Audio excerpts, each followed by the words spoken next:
I want to help you make 2025 your best writing year ever. Get off the mouse. Whether you're working on your first novel or you're working on your 10th novel, I've got some pieces of advice that will help you achieve your writing goals in the coming year. The first piece of advice I have for you is to balance focus with exposure. And I'm not talking about camera settings. If there's one thing that I've changed my mentality about in the last year or so, it's focus and the balance you need to strike with gaining perspective and exposing yourself to many different areas and focusing very deeply on one or two areas. Experimentation and gaining a broad set of skills in a bunch of unique areas is fantastic. The best creators often go through these periods of experimentation where they sample many different things.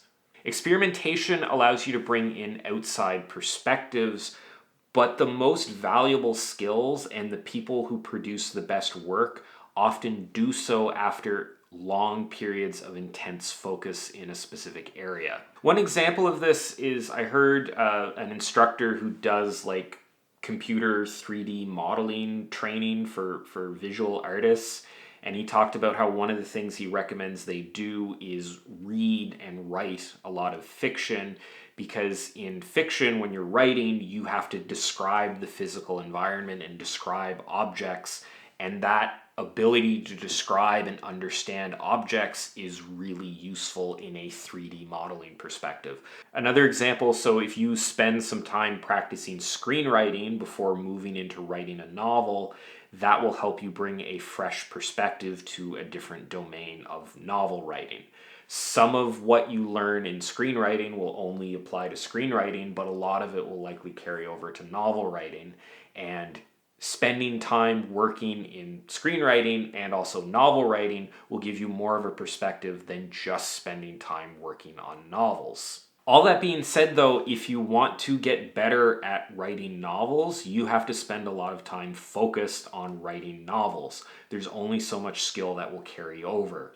You can't divide up your time, your attention, your energy between a bunch of different domains if you want to get really good at a specific one. Figuring out this balance between getting this broad exposure to a lot of different areas while ensuring you have enough time to actually build up your skills in whatever area you want to build them up in is something that I've been thinking a lot about lately, and it's something that I think you should consider in the new year. Next up, my second piece of advice is to go towards the roar. I have no idea if this analogy is actually true. It's a story that I heard one time, but it's kind of a kick-ass story, so I'm going with it. Apparently, the way that a pride of lions hunt is the female lions, who are actually the primary hunters, will wait inside of like tall grass on one side of like a herd of zebra or water buffalo or something, and then the male lions will come up the other side and roar to scare the herd of zebra or whatever, and then the zebras run away, and as the zebras run away, they're running towards the tall grass that has a bunch of lions waiting in it. Pro tip, running towards tall grass that has hungry lions waiting in it is not usually a good thing to do.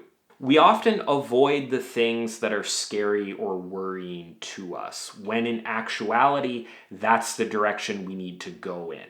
It's actually better to go towards the roar than it is to run away from it towards the grass that has a bunch of lions waiting in it. Whatever it is that scares you, whatever the thing is you don't want to work on, is probably actually where you need to put your attention if you want to grow. This is difficult because it takes us away from the things that we're good at. It forces us to work on our weaknesses. It gets us out of our comfort zones.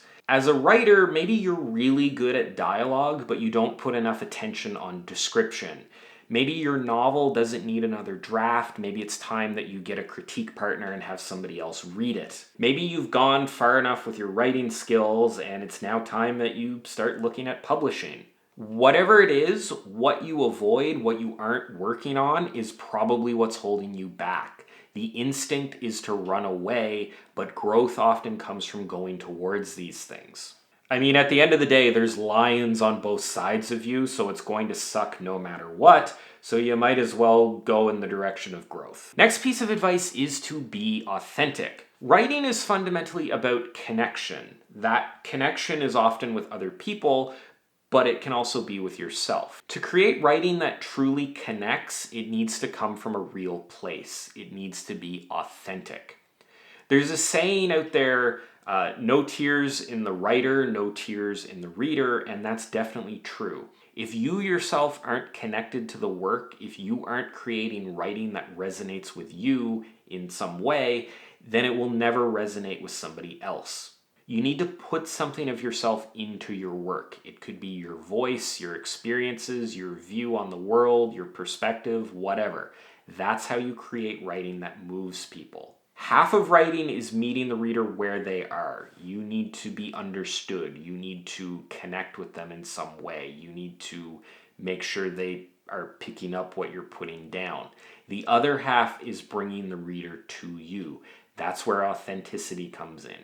You need to have a voice. You need to have a perspective. You need to have something you're passionate about that you're sharing with the reader. If you don't have that in your writing, then it's not going to be good.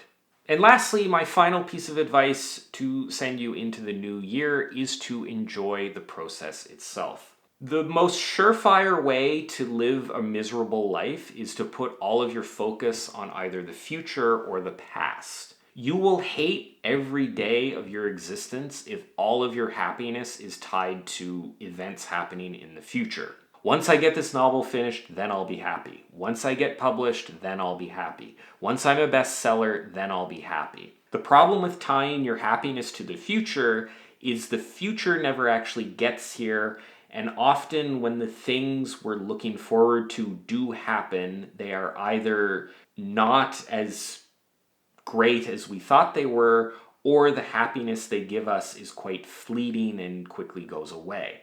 Of course, being overly focused on the past is just as dangerous. If you're bitter about past rejections or angry at yourself for wasting time you could have spent writing, you will likewise be miserable. You can't change the past, so if you're unhappy because of things that happened in the past, then you can't change the things that aren't making you happy.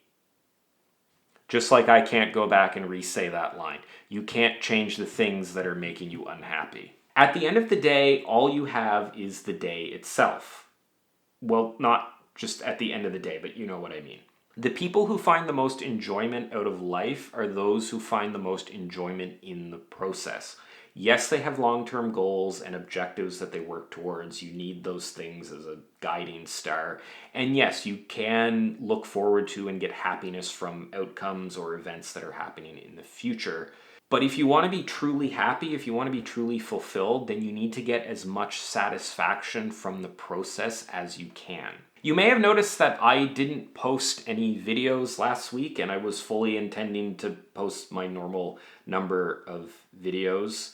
I wasn't able to do that because all of my video production time last week was taken up by dealing with a medical emergency involving the cat. He's fine, everything's okay, things are worked out now, but that took a bunch of time and I wasn't able to make videos. That event was a good reminder that nothing is promised to you in life, whether it's the relationships that you have or the time you have to spend with a loved one or the time you have to create. You need to cherish and appreciate the time that you're given to work on your process because those things can be taken away from you. You have to enjoy the moment. You have to enjoy the process. There just isn't time to wait around for outcomes to make you happy. All you have is today. So I'm now going to let you get back to your today by ending this video here. So there you have it. I hope you enjoyed this video and found the advice in it useful. I've got lots of great stuff planned for 2025, so please subscribe and stick around if you haven't already. I hope you enjoyed this video. Thanks for watching, and I'll see you next time.